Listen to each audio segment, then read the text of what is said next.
এলাম কিছুটা মজার এবং কিছুটা আনন্দের এক ভিডিও। আগে কয়েকটা কথা শুনে নিন, তারপর ভিডিওটা শুরু করছি। কিরে, কেমন হয়েছে?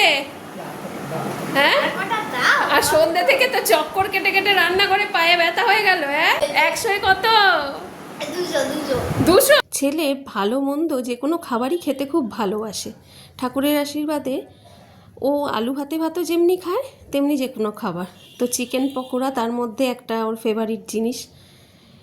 তো যেদিন এটা হয় সেদিন সন্ধে থেকে ও রান্নাঘরে প্রিপারেশন হচ্ছে কি না সেটা বোঝার চেষ্টা করে। দেখুন বাদ বাকিটা। পকোড়া হয়েছে? হবে হবে, ওয়েট করো। বাবা দাও না। হ্যাঁ দাও না, সন্ধে থেকে আমার মাথাটা খারাপ করে দিচ্ছে। কটা পকোড়া হচ্ছে?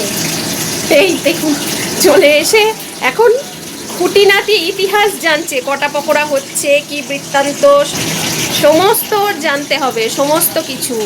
কটা হচ্ছে আগে থেকে গুনে নেবে, নাহলে তো মুশকিল। সেই জন্য হলে ঠিক পাবে, হলে ঠিক পাবে।